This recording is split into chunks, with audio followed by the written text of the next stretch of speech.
Hey guys what's up. तो स्वागत है आपका एक नए वीडियो में। और वीडियो के टाइटल से तो आपको पता चल ही गया होगा कि चाइनीज़ मीडिया जो है और चाइनीज़ लोग जो है दिन में सपने देख रहे हैं कि दे थिंक कि अगर इंडिया जो है रशिया के साथ अपने संबंध बढ़ा रहे हैं तो वो सोच रहे हैं कि शायद इंडिया चाइना पे भी सॉफ्ट जाएगा। हाँ, इंडिया ज़रूर एक सॉवरेन देश है और अपना डिसीजन खुद लेता है, लेकिन चाइना के साथ दुश्मनी ये वेस्ट या फिर यूएसए के कहने पे नहीं है, चाइनीज़ तुम्हारे सरकार के हरकतों से है ये। तो अब जब चाइना की हालत ढीली हो गई है, उसका जिगरी दोस्त लंगोटिया यार पाकिस्तान की हालत ख़राब है, श्रीलंका में केओस है और चाइना का जो असलियत है धीरे धीरे सारे ही देश जो पहचान रहे हैं, जिस रफ्तार से इंडिया ग्रो हो रहा है, तो अभी जो है चाइना के तेवर बदल गए हैं और वो दोस्ती का सुर गा रहे हैं। बट एक जगह जहाँ पे वो गलती कर रहे हैं, वो सोच रहे हैं कि इंडिया शायद वही 1962 वाला इंडिया है जो कि चाइना के चाल को समझ नहीं पाएगा।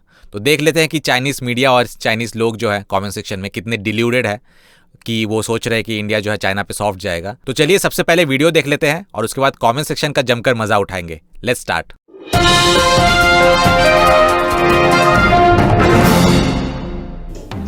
हाल ही में अगले चरण में फॉरेन पॉलिसी किस डायरेक्शन में जाएगी, इसको लेकर भारत में एक गर्म चर्चा हुई है। पब्लिक का मानना है कि इंटरनेशनल जियोपॉलिटिक्स की रियलिटी और डेवलपमेंट ट्रेंड के पर्सपेक्टिव से भारत की फॉरेन पॉलिसी को मॉडिफिकेशन और रिवीजन की आवश्यकता है। मेंशन किया गया है कि रशिया और यूक्रेन की स्थिति ने यूनाइटेड स्टेट्स और रशिया के बीच संतुलन बनाने और कसकर चलने के लिए भारत की जगह को बहुत कम कर दिया है, जिससे यूनाइटेड स्टेट्स और रशिया के बीच भारत के व्यापार बंद पर एक बड़ी चर्चा शुरू हो गई है। इसके बाद भारत की वर्किंग यात्रा हुई, जिसने स्पष्ट रूप से द्विपक्षीय संबंधों को सुधारने और विकसित करने के लिए चीन की इच्छा को व्यक्त किया। चाइनीज स्टेट काउंसिलर और फॉरेन मिनिस्टर वांग यी की भारत की वर्किंग विजिट ने स्पष्ट रूप से द्विपक्षीय संबंधों के सुधार और विकास के लिए चीन की इच्छा को व्यक्त किया। रिव्यू का मानना है कि इंटरनेशनल जियोपॉलिटिक्स के करंट डेवलपमेंट से भारत की फॉरेन पॉलिसी की वास्तव में आवश्यकता है।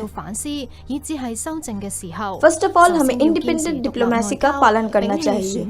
पक्षों को चुनना और लाइनों में खड़ा होना छोड़ देना चाहिए। इन रिसेंट ईयर भारत के फॉरेन पॉलिसी की एक उल्लेखनीय विशेषता यह है कि यह धीरे धीरे नॉन अलाइनमेंट के ट्रेडिशन से भटक जाती है। यह मल्टी हेड अलायंस और इशू अलायंस के नाम पर स्ट्रेटेजी ऑटोनॉमी में बदल जाता है, खासकर चाइनीज स्ट्रेटेजी के लिए। पॉलिसी का जनरल बैकग्राउंड है। यूनाइटेड स्टेट्स और इंडिया है जो चीन को रोकने और संतुलित करने पर कुछ आम सहमति पर पहुंचे हैं। यूनाइटेड स्टेट्स ने अमेरिकन फॉरेन स्ट्रेटेजी में भारत की स्थिति को काफी ऊंचा कर दिया है। हालांकि रशिया और यूक्रेन का सिचुएशन बदलकर अफगानिस्तान के सिचुएशन में बदल गया है। यूनाइटेड स्टेट्स ने हमेशा अन्य देशों के प्रति उपयोगी होने पर उपयोग करे या बेकार होने पर छोड़ दे ऐसी विदेशी नीति अपनाई है। जहाँ तक अन्य देशों की बात है, वे अक्सर बड़े जोखिम उठाते हैं, चाहे वो यूनाइटेड स्टेट को फॉलो करने के लिए इच्छुक हो या फिर मजबूर हो। इस कारण से भारत ने रशिया और यूक्रेन के बीच की करंट सिचुएशन में रशिया की निंदा करने और सैंक्शंस लगाने में यूनाइटेड स्टेट्स का साथ नहीं दिया। यह रूबल रूपी स्टेटमेंट तंत्र की स्थापना के माध्यम से इंडिया और रशिया के आर्थिक और व्यापारिक संबंधों को बनाए रखने का भी इरादा रखता है। यह इंडिपेंडेंट पॉलिसी मान्यता के योग्य है। आइए चाइना और इंडिया के बीच के टकराव को उदाहरण के रूप में लेते हैं। सीमा मुद्दों पर एडवेंचरस पॉलिसी ने द्विपक्षीय संबंधों को निम्न स्तर पर ला दिया है, जिससे इकोनॉमी, ट्रेड,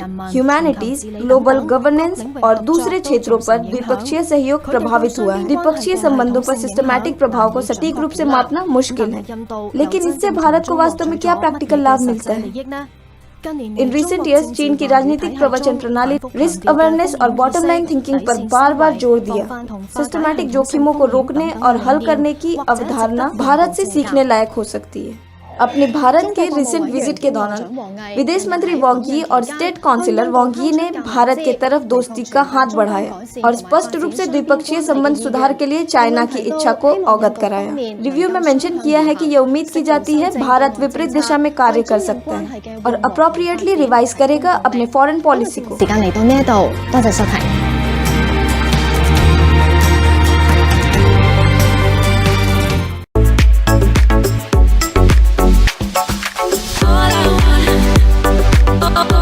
तो सबसे पहले टैंग एरिक ने लिखा है कि the big guy is the United states, जो अभी धीरे धीरे श्रिंक हो रहा है। इंडिया ने फाइनली अपना खुद का डिप्लोमेटिक पाथ ढूंढ लिया है, चलो इंडिया के साथ दोस्ती करे। अरे यार, तू बहुत सही दोस्त है मेरे भाई। अरे तेरे जैसे दोस्त हो ना तो दुश्मनों की जरूरत ही नहीं है, तू अकेला ही काफी है। उसके बाद बेन एनजी ने लिखा है कि मैं डोंगवांग रिव्यू को अप्रिशिएट करता हूँ। इंडिया फाइनली सही और गलत के बीच फर्क कर सकता है और सही रास्ते को चुन सकता है। Come on, let's support India. To support India you need to first stop supporting your communist government. 1962 से अगर वो आस्तीन के सांप नहीं निकलते और इतना बड़ा दगाबाज नहीं निकलते तो आज इंडिया चाइना पे शायद एक बार ट्रस्ट कर भी सकता था, लेकिन वो होने के बाद तो इम्पॉसिबल है। यूएस का तो फिर भी समझ में आता है कि सेल्फिश है तो अपने सेल्फ इंटरेस्ट के लिए वो किसी भी हद तक नीचे गिर सकते हैं, बट चाइनीज सरकार के दिमाग में शायद भूसा भरा हुआ है जिसको इतनी भी समझ नहीं है कि अगर इंडिया, रशिया और चाइना आज यूनाइटेड होते तो वो दुनिया का सबसे ताकतवर अलायंस होता। इसको इतनी समझ नहीं है रे। उसके बाद रेमोंड चैन ने लिखा है कि cooperation is better than confrontation. एक विन विन सिचुएशन सबसे बेस्ट है। तो सबसे पहले तो बहुत सारे चाइनीज ने यहाँ पे कमेंट्स किया है कि इंडिया को अब सही और गलत के बीच चुनना आ गया है। इंडियन पॉलिटिशियंस का छोड़ो उस वक्त का, बट इंडियन लोगों को सही और गलत के बीच फर्क करना 1962 से ही आ गया था। और रही बात cooperation is better than confrontation की, तो चाइना ने खुद ये बात गलत साबित कर दिया है। 1962 तक हम चाइना की ओर ऐसे ही कोऑपरेशन की नीति अपनाते रहे और उसका रिजल्ट बहुत ही डेडली था, और इसी गलती से हमने सीखा और 2017 में डोकलाम में हमने कोऑपरेशन के जगह कन्फ्रंटेशन की नीति अपनाई, और उसका जो परिणाम था उसे देख के हमें बस यही लगता है कि काश इंडिया में नेहरू और कांग्रेस ना होते तो आज इंडिया इतना ताकतवर होता कि सिर्फ इंडिया को ही नहीं बल्कि एशिया को भी इंडिया के रूप में एक बहुत अच्छा लीडर मिलता। उसके बाद लॉट 130 ने लिखा है कि इंडिया टुक द अपॉर्चुनिटी कि वो रशिया से सस्ते दामों में सारी चीजें खरीद सके। हाँ, तो वो रशिया है, हमें दे रहा है, तेरी की आट जल रही है बे। वो रशिया है, तेरा ससुराल नहीं है। वो अपनी चीजें किसी को भी बेचे, वो इंडिया को बेच रहे, इंडिया ले रहे, खरीद रहे, तो ये तेरी बाप की प्रॉपर्टी थोड़ी ना है कि इंडिया को बेचने से पहले तेरी परमिशन लगे उनको। रशिया को अपने प्रोडक्ट्स बेचने के लिए चाइना की परमिशन की कोई जरूरत नहीं है। तो दोस्तों आज ये वीडियो यहीं पे खत्म करूंगा। मिलते हैं आपसे नेक्स्ट वीडियो में। Till then good bye.